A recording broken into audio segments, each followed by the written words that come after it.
اس وقت تمہیں نہیں نظر آتا کہ اللہ نے حرام کیا ہے، اور جب باری خنزیر کی آتی ہے تو تم کہتے ہو اللہ نے حرام کیا ہے۔ بات اللہ کی نہیں، بات تمہارے نفس کی ہے۔ تم اپنی ذات کو مانتے ہو، اللہ تبارک و تعالیٰ کو نہیں مانتے ہو۔ منافق کی اور مومن کی مثال جو اس آیت کریمہ میں دی گئی ہے وہ یہ ہے کہ منافق اپنی ذات کے پیچھے چلتے ہوئے جو کام اسے آسان لگے گا، جب جنگ ہوتی مال غنیمت آ جاتا، اب آ کے بیٹھ جاتے مسلمانوں کی صف میں، اور ہم بھی تھے مسلمان اور ہم بھی تھے مجاہد، ہمارا حصہ بھی نکالو۔ جب زکوٰۃ تقسیم ہونے لگتی تو پھر آ جاتے، ہم بھی تھے مسلمان، ہمارا بھی حصہ نکالو۔ اور جس وقت کوہاں دینے کی باری آتی، کچھ مشکل آتی، تو پھر ادھر ادھر بھاگ جاتے۔ رب ذوالجلال جل شانہ نے فرمایا یہ ہے ان کا انداز کہ اللہ کی رحمت کو رحمت سمجھ ہی نہیں پائے۔ کیوں؟ کیونکہ ان کا باطن بیمار ہو چکا تھا، اور رحمت کے وقت اپنے کانوں میں یجعلون اصابعہم فی آذانہم من الصواعق، کہ اس وقت کانوں میں انگلیاں ٹھونک لیتے ہیں حذر الموت کہ ہم مر نہ جائیں۔ لیکن رب نے فرمایا واللہ محیط بالکافرین، فرمایا کوئی کافر یہ نہ سمجھے کہ ہوگا وہ جو میں چاہوں گا، نہیں، ہوگا وہ جو تمہارا رب چاہے گا۔ واللہ محیط بالکافرین، فرمایا یہ سارے کے سارے میرے گھیرے میں ہیں، کوئی میرے گھیرے سے باہر نہیں ہے، جو میں چاہوں گا وہی کچھ ہوگا۔ اور یہ بات پھر زمانے نے دیکھی، البدایہ والنہایہ میں ہے۔ طفیل بن عمر دوسی قبیلہ دوس کا سردار تھا، مکہ شریف میں آیا۔ اس وقت نبی کریم علیہ الصلوۃ والسلام مکہ شریف میں تھے۔ جس وقت مکہ میں آیا تو مکہ کے سارے وڈیرے ابو جہل، ابو لہب، عتبہ، عتیبہ، شیبہ، یہ سارے مل کر اس کے پاس پہنچ گئے۔ انہوں نے جا کے کہا، توجہ سے، انہوں نے کہا کہ اے طفیل بن عمر دوسی، مکہ میں جہاں پھرو تمہیں کوئی رکاوٹ نہیں، لیکن ایک بات یاد رکھنا، مکہ شہر میں محمد نامی شخص کے قریب نہ جانا صلی اللہ علیہ وسلم، ان کے قریب۔ اور یہ دیکھ لو اگر گلیوں میں پھرنا ہے کانوں میں روئی ڈال کے پھرو، یہ بھی نہ ہو کہ ان کی آواز تمہارے کانوں میں پڑ جائے۔ اگر ان کی آواز بھی پڑ گئی تو خطرہ ہے کہ تم اپنا مذہب چھوڑ بیٹھے گا۔ طفیل بن عمر دوسی کہنے لگا کہ مجھے صرف بات کہنے نہیں آئے تھے، مجھ سے منوانے آئے تھے۔ اس وقت تک اس ٹولے میں سے کوئی بھی نہیں اٹھا جس وقت تک میں نے ان کی بات کو تسلیم کر کے عمل نہیں کر لیا، مطلب روئی کانوں میں ڈال نہیں لی، اس وقت تک میرے پاس سے کوئی نہ اٹھا۔ وہ اٹھ گئے۔ اب طفیل بن عمر دوسی کہتے ہیں کہ مکہ میں آیا تھا تو میں نے کہا چلو حرم پاک میں بیت اللہ شریف سے بھی تو ہو لوں۔ بیت اللہ شریف کے پاس آیا، اور رب کا کرنا کہ بیت اللہ شریف میں رب کے نبی نماز ادا فرما رہے تھے، اور میرے کریم آقا صلی اللہ علیہ وسلم بلند آواز سے قرات فرما رہے تھے۔ طفیل بن عمر دوسی کہتا ہے میں نے روئی کو انگلیوں سے مزید ڈالا، یجعلون اصابعہم فی آذانہم، کانوں میں انگلیاں ڈالتے ہیں، لیکن رب فرماتا ہے واللہ محیط بالکافرین، میرے گھیرے میں ہے، ہوگا وہی جو میں چاہوں گا۔ کہتے ہیں میں نے انگلیوں سے روئی آگے کی تاکہ آواز مجھے نہ پہنچے۔ اب جو روایت میں لفظ ہیں بڑے کمال کے ہیں۔ طفیل بن عمر دوسی کہتے ہیں فَأَبَى اللَّهُ تَعَالَى إِلَّا أَن يُسْمِعَنِي ذَلِكَ، کہا مجھے منظور یہ تھا کہ میں نہ سنوں، پر میرا رب یہ کہتا تھا کہ میں تجھے سناؤں گا۔ فَأَبَى اللَّهُ تَعَالَى إِلَّا أَن يُسْمِعَنِي ذَلِكَ، رب نہیں مانتا تھا کہ نہ سنے، رب چاہتا تھا تو سنے۔ کہتے ہیں روئی بھی تھی، کانوں میں انگلیاں بھی تھیں، لیکن وہ آواز میرے کانوں میں کچھ نہ کچھ ٹکرانے لگی، سمجھ نہیں آ رہی تھی لیکن کانوں میں آواز ٹکرا رہی تھی۔ طفیل بن عمر دوسی کہتے ہیں یہ ہے رب کی طرف سے عطا، نصیب کی بات ہے۔ کہنے لگا کہ میرے دل میں خیال آیا، طفیل بن عمر تو کوئی پاگل انسان ہے، تو کوئی چول ہے، تو کوئی بے وقوف ہے کہ تجھے پتہ نہیں چلے گا کہ سچ کیا ہے اور جھوٹ کیا ہے، اچھا کیا ہے اور برا کیا ہے، حق کیا ہے اور باطل کیا ہے۔ تو بڑا سمجھدار ہے، تو بڑے بڑے مجمعوں میں پھر کے آیا، بڑی بڑی محفلوں میں تم نے جا کے شعر و شاعری کی، تو بڑا سمجھدار انسان ہے، تجھے چھپنے کی ضرورت ہی کیا۔ سن، اگر تو ہوا اچھا تو قبول کر لینا، اگر اچھا نہ ہوا تو چھوڑ دینا۔ یہ تو انہوں نے میرے کانوں میں انگلیاں اور روئی ڈلوا کے مجھے تو بے وقوف بنا ڈالا کہ میں شاید سمجھ ہی نہیں پاؤں گا کہ سچ کیا ہے اور جھوٹ کیا ہے۔ اور ظاہری بات ہے کوئی انجان بندہ ہو تو لوگ اسے کہتے ہیں فلاں جگہ پہ نہ جانا، فلاں بازار میں نہ جانا، بڑے دھوکے باز ہیں، فراڈیے ہیں۔ لیکن جو سمجھدار ہے وہ کہتا ہے مجھے کیا فکر، میں تو ایک ایک چیز کا اینچ اینچ جانتا ہوں، مجھے تو کیا فرق پڑے گا، میں پہچان لوں گا کہ کھرا کیا ہے کھوٹا کیا ہے۔ طفیل بن عمر دوسی کے دل میں آیا کہ مجھے کیا مسئلہ ہے، میں تو پہچانتا ہوں، جانتا ہوں، میں پہچان لوں گا کہ سچ کیا ہے اور جھوٹ کیا ہے۔ کہتا ہے میں نے روئی نکالی، اب میں نے توجہ سے سنا، رب کے نبی تلاوت فرما رہے تھے۔ کہتا ہے بس وہ آواز میرے کانوں میں پڑی تو میرے قدم وہیں پہ رک گئے، میں رک کے ٹھہر کے سنتا رہا کہ رب کے نبی پڑھتے کیا ہیں صلی اللہ علیہ وسلم۔ واللہ محیطم بالکافرین، رب کے گھیرے میں ہے، اللہ کے گھیرے سے کوئی چیز باہر نکل سکتی؟ وہ روئی کے ذریعے سے آواز سے نہیں بچ سکے، کوئی بیماری سے کیسے بچے گا جس وقت تک رب نہیں چاہے گا؟ تو بہرحال جو کچھ رب چاہے گا وہ ہو کے ہی رہتا ہے۔ مدینے کے تاجدار صلی اللہ علیہ وسلم نے نماز ختم کی تو طفیل بن عمر دوسی کہتے ہیں میں پاس گیا، میں نے جا کے کہا آرد علی الاسلام، ذرا مجھے بتاؤ تو صحیح تمہارا دین ہے کیا، اسلام کا مجھے تعارف کراؤ۔ طفیل بن عمر دوسی کہتے ہیں اللہ کے نبی صلی اللہ علیہ وسلم نے چند آیتیں قرآن مجید کی تلاوت فرمائی۔ اب یہ ہے کہ ایک قاری کی زبان سے تلاوت اور ایک ہے اس زبان سے تلاوت جن پہ قرآن اترا۔ مدینے کے تاجدار صلی اللہ علیہ وسلم نے قرآن پڑھا، طفیل بن عمر دوسی نے ساری بات بتا دی۔ یا رسول اللہ میرے کانوں میں روئی تھی، میں نے انگلیاں بھی ڈالی ہوئی تھیں، میں نے سوچا تھا نہیں سنوں گا، پھر میرے دل میں خیال آیا تو کوئی پاگل ہے، تو کوئی بے وقوف ہے، سن، سچا ہوا تو مان لینا، جھوٹا ہوا تو نہ ماننا، میں سارا جہان پھرنے والا ہوں، میں نے طرح طرح کے پانی پی ہیں۔ یا رسول اللہ صلی اللہ علیہ وسلم آپ کی زبان سے جو کچھ نکلا ہے میرا دل کہتا ہے یہ کسی شاعر کا شاعرانہ کلام بھی نہیں ہے، کسی مجنوں کا کلام بھی نہیں ہے، کسی کاہن اور نجومی کی باتیں نہیں ہیں، یہ کسی انسان کا کلام ہی نہیں، یہ جس کا کلام ہے اسے رب ذوالجلال کہا جاتا ہے۔ تو طفیل بن عمر دوسی نے کلمہ پڑھا، کلمہ پڑھنے کے بعد جو اسلام کا اگلا مزاج ہے یہ ہے کہ وہ کانوں میں انگلیاں ڈالتے ہیں، لیکن رب کو منظور کیا ہے، اللہ کیا کیا کچھ کراتا ہے۔ تو طفیل بن عمر دوسی نے کہا یا رسول اللہ صلی اللہ علیہ وسلم جس نور سے خود روشن ہوا میں نہیں چاہتا کہ صرف میرے تک رہے، میں پلٹ کر اپنے خاندان کو بھی اسلام کے نور کو تک پہنچاؤں گا اور اس چمک سے ان کو بھی روشن کروں گا یا رسول اللہ صلی اللہ علیہ وسلم۔ فرمایا ٹھیک ہے جاؤ اپنے قبیلے میں جا کے اسلام کی دعوت دو۔ بڑی توجہ سے 8 سال کا کورس کر کے اب مبلغ نہیں جا رہا تھا، کوئی بہت بڑا مفتی بن کے نہیں جا رہا تھا، ابھی کلمہ پڑھا اور ابھی اٹھ کر کہاں جانا ہے، تبلیغ پہ جانا ہے، اللہ کے رسول صلی اللہ علیہ وسلم کے دربار سے اٹھ کر اپنے گھر خاندان میں جا کے تبلیغ کرنی ہے۔ تو طفیل بن عمر دوسی نے کہا یا رسول اللہ صلی اللہ علیہ وسلم آپ کے پاس تو کوئی کافر آئے تو وہ آپ سے پوچھے کہ یہ کلام سچا ہے یا جھوٹا ہے، تو اللہ نے تو آپ کو معجزوں سے نوازا ہے، آپ معجزات دکھا کر اسے منا لیتے ہو کہ یہ سچ ہی سچ ہے، میں جا کے اسلام کی دعوت دوں گا۔ تو اللہ سے دعا کیجئے نا کہ اللہ کوئی نشانی مجھے بھی عطا فرمائے تاکہ میں بھی ان کو دکھاؤں اور پتہ چلے کہ یہ سچے نبی کا سچا غلام ہے، جس نبی کا کلمہ پڑھ کے آئے وہ بھی سچے اور یہ بھی سچا ہے۔ رب سے دعا کرو اللہ مجھے کوئی نشانی عطا فرمائے۔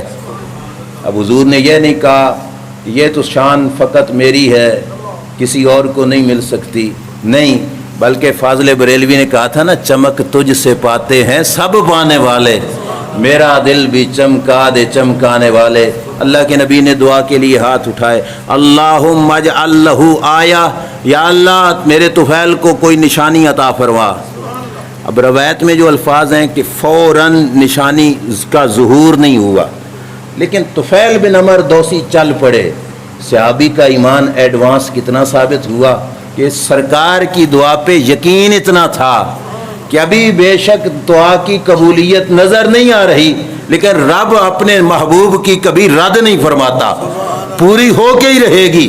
روایات میں یہاں پہ نہیں الفاظ کی نشانی کا ظہور ہو گیا، لیکن طفیل بن عمر دوسی چلے اپنے قبیلے کے پاس، جس وقت پہنچے یہ تھے پہاڑ کے اوپر اور نیچے محلہ اپنا نظر آ رہا تھا، اس وقت سوچا کہ نشانی، تو حضرت طفیل بن عمر دوسی کہتے ہیں اچانک میرے ماتھے پر دونوں آنکھوں کے درمیان والی جگہ یوں چمکنے لگی جیسے آسمان کا سورج چمکتا ہے۔ رب نے مجھے بھی نور عطا فرمایا، یہ نشانی مل گئی کہ لوگوں کو جا کے کہوں گا اسلام لے آؤ، اور پوچھیں گے نشانی تو میں یہ کہوں گا دیکھو وہ انسان تم بھی ہو، انسان میں بھی ہوں، بھلا تمہارا ماتھا چمکتا ہے، میرا ماتھا چمک رہا ہے۔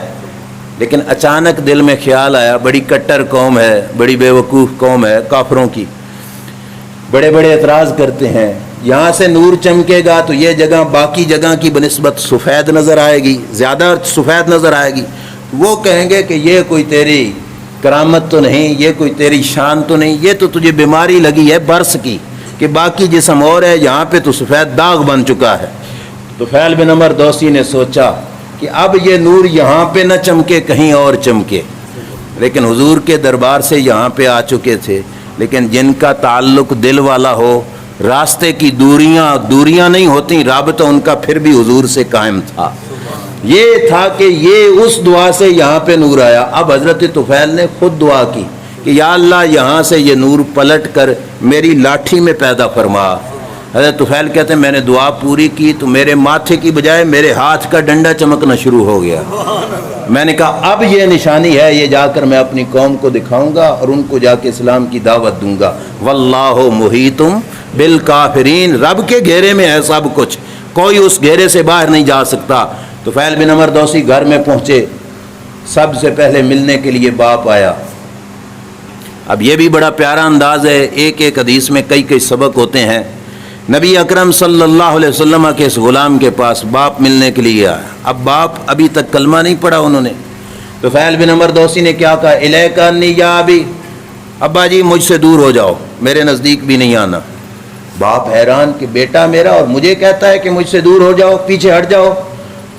حضرت طفیل بن عمر دوسی نے کیا کہا، لست منک ولست منی، نہ میں تیرا تے نہ تو میرا، نہ میں تیرا اور نہ ہی تو میرا، میرا تیرا کوئی رشتہ نہیں، تیرا میرا کوئی رشتہ نہیں۔ آج باپ یہ جملے سن کے حیران ہو گیا کہ بیٹا میرا میرے خون سے پیدا ہوا اور آج مجھے یہ کہہ رہا ہے کہ میں تیرا نہیں، تو کچھ میرا نہیں، میرا تیرا کوئی رشتہ نہیں۔ حیرانگی کی بات تھی، لیکن امت مصطفیٰ صلی اللہ علیہ وسلم کو سبق دے رہے تھے کہ تمہارے رشتے خون سے نہیں بنتے، تمہارے رشتے دین اسلام سے بنتے ہیں۔ اگر خون سے رشتے بنتے ہوتے تو مدینے کے تاجدار یہ کبھی نہ فرماتے کہ لا قرابت بینی و بین ابی لہب، فرمایا لوگو ابو لہب اور میری کوئی رشتہ داری نہیں ہے، چاچا، لیکن سرکار نے فرمایا ابو لہب اور میری کوئی رشتہ داری نہیں۔ اور جب فارس سے چل کر سلیمان فارسی آیا بکتا ہوا غلام، تو میرے نبی نے فرمایا سلمان منا اہل البیت، فرمایا لوگوں سلمان کو باہر کا نہیں میرے گھر کا بندہ سمجھنا ہے۔ لوگوں کو بتایا یہاں پہ رشتہ داریاں خون سے نہیں، یہاں پہ رشتہ داریاں اسلام سے اور دین سے بنتی ہیں۔ علامہ محمد اقبال نے بھی کہا تھا چین و عرب ہمارا، ہندوستان ہمارا، مسلم ہے ہم اور وطن ہے سارا جہاں ہمارا۔ کیوں یہ کہا کہ کوئی ملک کی سرحدوں پہ بٹ نہ جائے کہ میرا وہی جو صرف پاکستانی ہے، میرا وہی جو صرف پنجابی ہے، میرا وہی جو صرف فیصل آبادی ہے۔ کہا نہیں، تمہارا ہر وہ ہے جس کے سینے میں اسلام ہے، چاہے سرحد سے پار بیٹھا ہے تب بھی تمہارا ہے، چاہے سرحد کے اندر بیٹھا ہے تب بھی تمہارا ہے۔ کیوں؟ مسلم ہیں ہم اور وطن ہے سارا جہاں ہمارا۔ حضرت طفیل بن عمر دوسی نے باپ سے کہا ابا نہ تو میرا تے نہ میں تیرا، میرا تیرا کوئی رشتہ نہیں۔ اب یہی جملے حضور کی زبان سے سننے ہوں تو مدینے کے تاجدار نے کئیوں کے لیے فرمایا، اپنے شہزادوں کے لیے بھی فرمایا حسین منی وانا من الحسین، حسین مجھ سے ہے میں، علی منی وانا من علی، علی مجھ سے میں علی سے ہوں۔ اور کئی ایسے غلاموں کے بارے میں بھی کہا جن کو لوگ ہلکا سمجھتے تھے، میرے نبی نے ان کو عزت دی۔ جلیبیب صحابی، حضرت جلیبیب صحابی رضی اللہ تعالیٰ عنہ جنگ احد میں شہید ہوئے نا، جنگ احد ختم ہوئی تھی تو میرے نبی علیہ الصلوۃ والسلام نے فرمایا لوگوں ڈھونڈو اپنے اپنے رشتہ داروں کو، ڈھونڈو۔ کسی کا بھائی گیا اپنے باپ کی لاش اٹھا کے آیا، کوئی بھائی اپنے بھائی کی اٹھا کے لے آیا، بیٹا باپ کی، رشتہ داروں نے اپنے اپنے رشتہ دار ڈھونڈے اور جمع کیے۔ میرے نبی علیہ السلام نے پھر فرمایا حل تفقدون آخدن، کوئی ہے جو نہ مل رہا ہو؟ رشتہ داروں نے اپنے اپنے رشتہ دار چیک کیے، سب کو اپنے اپنے مل چکے، تو انہوں نے کہا یا رسول اللہ سارے ہی پورے ہیں۔ نبی اکرم صلی اللہ علیہ وسلم وہ محبوب جو نبیوں میں رحمت لقب پانے والے، مرادیں غریبوں کی بر لانے والے، وہ اپنے پرایوں کا غم کھانے والے، وہ مصیبت میں غیروں کے کام آنے والے، حضور کا جملہ سننا حقیقت بات ہے بڑی کمال کی۔ فرمایا تمہیں سارے پورے نظر آتے ہیں، ولاکنی افقد جلیبیب، فرمایا مجھے میرا جلیبیب نہیں نظر آ رہا، رنگ کا کالا غلام، فرمایا میرا جلیبیب مجھے نہیں نظر آ رہا، ڈھونڈو جلیبیب کو۔ صحابہ ڈھونڈنے گئے، 7 کافر ارد گرد، درمیان میں حضرت جلیبیب شہید، 7 کافر ارد گرد مرے ہوئے۔ یا رسول اللہ اس منظر میں حضرت جلیبیب پڑے ہیں۔ میرے نبی علیہ الصلوۃ والسلام نے کیا فرمایا؟ فرمایا قاتلہم وقاتلوہ، ان 7 کو میرے جلیبیب نے مارا ہے، اور انہی 7 میں سے ایک نے میرے جلیبیب کو بھی شہید کیا ہے۔ یہ ہے نگاہ نبوت کا کمال کہ کہاں پہ بیٹھے کیا کچھ دیکھا۔ میرے نبی علیہ السلام نے یہ بتایا، اور وہاں پہ پھر آئے نا۔ اب حدیث مسلم شریف کی بتاتی ہے کہ اس دن حضرت جلیبیب کی لاش کے لیے کوئی چارپائی نہیں رکھی گئی کہ جس پہ اٹھا کے جلیبیب کو اتارا گیا ہو، سوائے حضور کے 2 بازوؤں کے۔ اب کتنی قسمت، کسی کو لکڑی کی چارپائی نصیب ہو اور کسی کو مدینے کے تاجدار کے بازو نصیب ہو۔ سرکار نے ان 2 بازوؤں پہ اپنے جلیبیب کو اٹھایا اور کیا فرمایا؟ فرمایا ھذا منی وانا منہ، فرمایا جلیبیب مجھ سے ہے، میں جلیبیب سے ہوں۔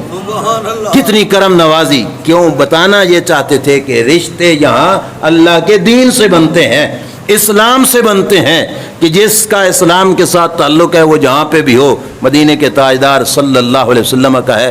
واپس آئیے تاکہ میں بات کو ختم کر سکوں۔ حضرت طفیل بن عمر دوسی نے باپ سے کہا پرے ہٹ جاؤ، نہ میں تیرا تے نہ تو میرا۔ باپ نے کہا بیٹا ہوا کیا ہے؟ اب بیٹے نے جواب دیا، کہا ہوا یہ ہے کہ میں اللہ کے نبی کا کلمہ پڑھ کے آیا ہوں، میں پاک ہو چکا ہوں، میں مسلمان ہو چکا ہوں، میرے سینے میں اسلام کا نور ہے۔ ابا تیرا میرا تعلق تب بنے گا جب تو بھی اس محبوب کا کلمہ پڑھے گا۔ اب یہ ہے انداز تبلیغ۔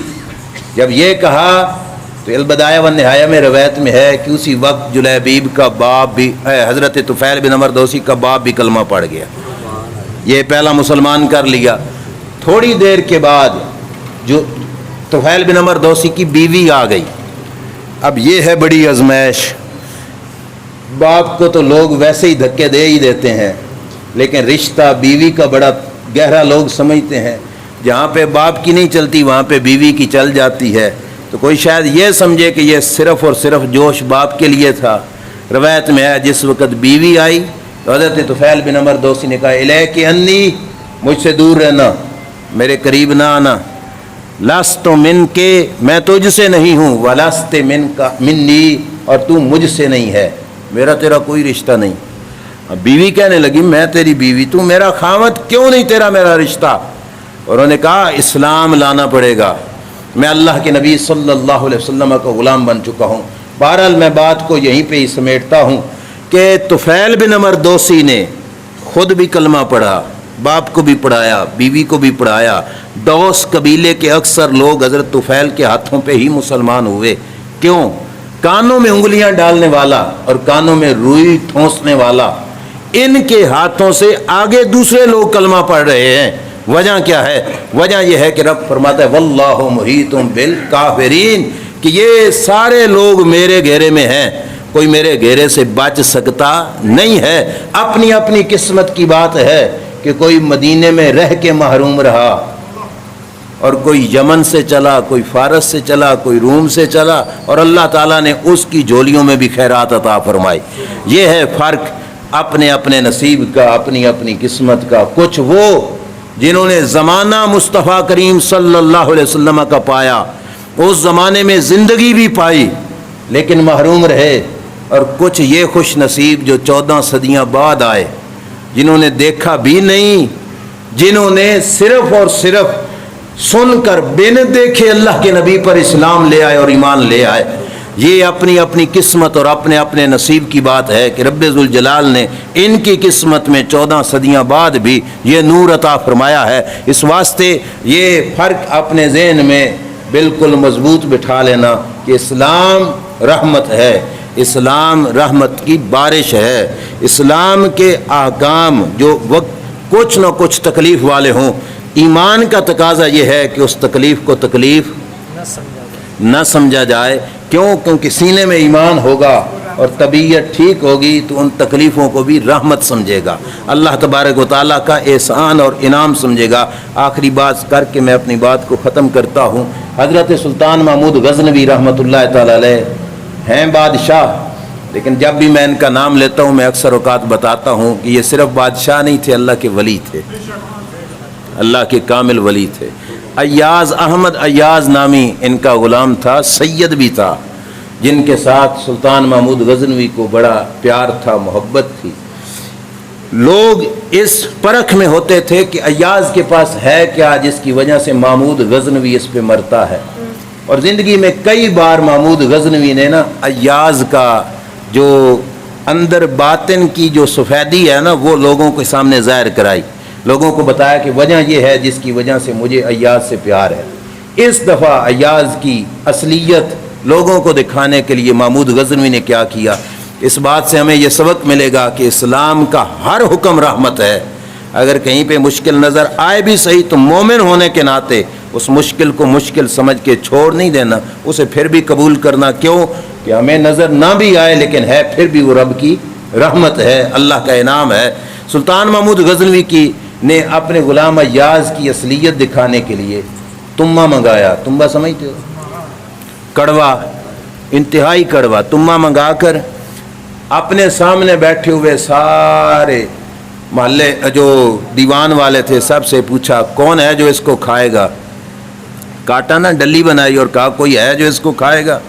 اب سارے چوری کے مجنو جنہوں نے سر کو جھکا لیا، ایاز اٹھا، اس نے کہا میں کھاؤں گا، اس نے کہا میں کھاؤں گا۔ بادشاہ نے پاس بلایا اور وہ کاٹی ہوئی ڈلی ایاز کو پکڑائی، ایاز کھا گیا۔ مجمع دیکھ رہا ہے، اس کے منہ پہ نہ کوئی بال آیا، ماتھے پہ نہ کوئی سلوٹیں بدلی، نہ اس نے کوئی چیزیں بنائی کہ ہائے کڑوا، ایسا کچھ بھی نہیں، بڑے آرام سے کھا گیا۔ ان کو یہ لگا کہ شاید تمہ نہیں، یہ تو کوئی سیب کی ڈلی کھا رہا ہے۔ ایاز نے دوسری ڈلی، سلطان محمود نے دوسری ڈلی کاٹی، وہ دی، ایاز وہ بھی کھا گیا، تیسری کاٹی وہ بھی کھا گیا، سارا تمہ کھا گیا۔ سلطان محمود نے کہا چلو اب جا کے بیٹھ جاؤ۔ جب ساتھیوں کے پاس آیا تو ساتھیوں نے پوچھا ایاز یہ بتا تمہ تھا کہ سیب تھا؟ ایاز نے کہا تھا تمہ ہی۔ کہا کیسے کھا گئے؟ اتنا کڑوا تھا اور ایک ایک ڈلی کر کے کھا گئے۔ یہ ایک جملہ اگر ہمارے دل پہ نقش کر گیا شاید ہمارے درس کا مول بن جائے گا اور یہ سارے مضمون کی قیمت ادا ہو جائے گی۔ ایاز نے جواب میں کیا کہا؟ کڑوا بڑا تھا، میرے دل نے کہا کہ ایاز تھوک دے، بڑا کڑوا ہے، پر میرے ضمیر نے کہا ایاز حیا کرنا۔ یہ وہ ہاتھ ہیں جن ہاتھوں نے ساری زندگی تجھے میٹھا کھلایا ہے، آج اگر ان ہاتھوں سے کڑوا ملا تو تھوکنا نہیں، اس کو بھی پی جا۔ کیوں؟ کیونکہ ان ہاتھوں نے ساری زندگی تجھے میٹھا کھلایا ہے۔ اب رب کے حکم پہ کلمہ پڑھ کے اب میں کہوں تو غلط نہیں، بک بک کرنے والا کوئی شخص کہ اللہ کا یہ حکم اوکھا ہے، رب کا دین اوکھا ہے، خدا کا نام ہے حیا کرو، وہ رب ہے جس نے ساری زندگی تجھے تیری زندگی میں ہر قدم پر تجھے اپنی میٹھی نعمتوں سے نوازا ہے۔ اس رب نے سال بعد زکوٰۃ مانگ لی تو پھر زبان نہ کھول، اس نے 5 ٹائموں کی نماز فرمائی تو اس پہ زبان نہ کھول، اس نے رمضان کے روزے فرض کیے تو زبان نہ کھول، اس نے جو احکام تجھ پہ فرض کیے زبان نہ کھول۔ کیوں؟ کہ وہ رب ہے جس نے تجھے بار بار کہا فَبِأَيِّ آلَاءِ رَبِّكُمَا تُكَذِّبَانِ، وہ بندے میری کس نعمت کو جھٹلائے گا، کس نعمت کو جھٹلائے گا؟ سب کچھ کو نہ مانے، اس وجود کو تو ماننا پڑے گا۔ یہ سر سے لے کے پاؤں تک تیرے وجود کا ہر حصہ تجھے رب کی یاد دلاتا ہے اور بتاتا ہے جس رب نے تجھے اتنی نعمتوں سے نوازا۔ اب بات لمبی ہو جائے گی، میں اس طرف نکل پڑا۔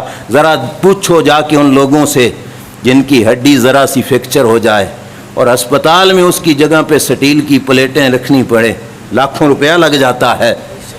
ایک فریکچر کی حل کے لیے چھوٹی سی رکھی ہوئی پلیٹ پہ لاکھوں روپیہ لگ جاتا ہے۔ ذرا سوچو تو صحیح، وہ بھی تو رب ہے جس نے مفت میں یہ سارا جسم عطا فرمایا۔ ایک دانت ٹوٹ جائے تو اس کا بدل نہیں مل سکتا، وہ بھی تو رب ہے جس نے 32 کے 32 ہمیں عطا فرمائے۔ اور کئی نعمتیں تو وہ جو دنیا کے ہسپتالوں سے ملتی نہیں ہے، ٹیل لگا لو، دولت ساری اکٹھی کر لو۔ ہمارے ساتھ پڑھتا تھا سیال شریف جس وقت ہم پڑھتے تھے، ضلع جنگ کے MNA کا بھتیجا تھا، آنکھوں سے نبینا تھا۔ اس زمانے میں 2002 کی بات ہے، ایک ہفتے کا وہ 3-3 ہزار خرچہ کرتا تھا۔ تو نبینا تھا، ساتھیوں نے اسے، لڑکوں نے اسے کہا علاج کیوں نہیں کراتے؟ اس نے کہا میرے گھر والوں نے بریف کیس بھر کے انگلینڈ میں میرے علاج کے لیے گئے، ڈاکٹروں کے سامنے رکھے کہ علاج کرو۔ انہوں نے آپریشن کر کے کیا کہا کہ ہماری جتنی ریسرچ ہے اس کے مطابق اندر کی ہر چیز ٹھیک ہے، اسے نظر آنا چاہیے، لیکن نظر نہیں آتا تو ہمارے پاس اس کا کوئی حل نہیں، ایک ہی حل ہے، اپنے رب سے دعا کی۔ وہ بھی تو رب ہے جس نے یہ نور ہمیں مفت میں عطا فرما دیا۔ اگر کسی کا خدا نخواستہ کمزور ہو تو اینک علاج ہے، کسی کا چلا جائے تو اس کا کوئی علاج نہیں کر سکتا۔ اس نے اتنی نعمتیں دیں اور اس نے ان نعمتوں کے دے کر پھر بھی ہم سے کچھ مطالبہ کیے تو اس میں اس کا فائدہ نہیں، وہ بھی فائدہ ہمارا ہے، اس کا کوئی فائدہ نہیں۔ اگر ہم سارے نماز پڑھنے لگ جائیں گے رب کا کیا سنبھال لیں گے؟